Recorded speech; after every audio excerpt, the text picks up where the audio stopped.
ભુજની GK general હોસ્પિટલમાં રતિયાના યુવાનની હત્યાનો પ્રયાસ, અદાવતમાં 3 ઇસમોએ માથામાં છરીના ઘા ઝીંક્યા। શહેરમાં આવેલી જીકે જનરલ હોસ્પિટલના ઇમરજન્સી ગેટની અંદર રતિયાના યુવાન પર છરીથી જીવલેણ હુમલો થયાનો બનાવ સામે આવ્યો છે। અગાઉ ઝઘડો થયા બાદ કુટુંબી ભાઈને સારવાર માટે લઈ આવતા આરોપીએ હોસ્પિટલમાં આવી માથાના છરીના ઘા મારી હત્યાનો પ્રયાસ કર્યો હતો। પ્રાપ્ત થતી વિગતો અનુસાર રતિયા ગામના ફરિયાદી મોહમ્મદ અબ્દુલ્લા ભોરિયાએ ભુજ શહેર બી ડિવિઝન પોલીસ મથકે આરોપી ઇસ્માઇલ નૂર મોહમ્મદ સમાજબાર ઇસ્માઇલ સમા અને નવાબ ઇસ્માઇલ સમા વિરુદ્ધ ગુનો નોંધાવ્યો છે।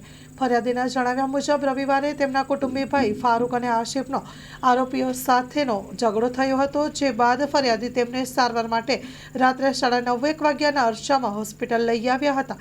દરમિયાન ઇમરજન્સી ગેટ અંદર આવેલી બારી પાસે કેસ કાગળ કઢાવવા હતા, ત્યારે આરોપીઓ પણ સારવારના બહાને હોસ્પિટલ આવ્યા હતા। આરોપીએ ઇસ્માઇલે ફરિયાદીને મારી નાખવાનું કહેતા તેની સાથે આવેલા આરોપીએ બુંડી ગાળો ભાડી છરીથી હુમલો કરી દીધો હતો, જેમાં ફરિયાદીને માથાના ભાગે અને હાથના ભાગે ઈજાઓ પહોંચી હતી।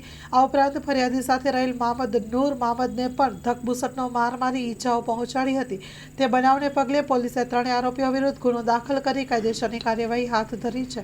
Story report by Kiran Gori, Bhuj.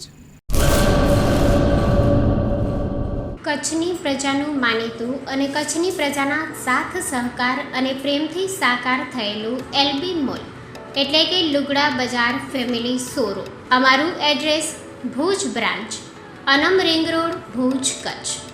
Mobile number 8980413537। Mandvi branch, Nandanvan society, Mandvi, Bhuj highway, market યાર્ડની બાજુમાં, માંડવી, કચ્છ। Mobile number 6353695514। નોંધ: રવિવારે આખો દિવસ શોરૂમ ખુલ્લો રહેશે।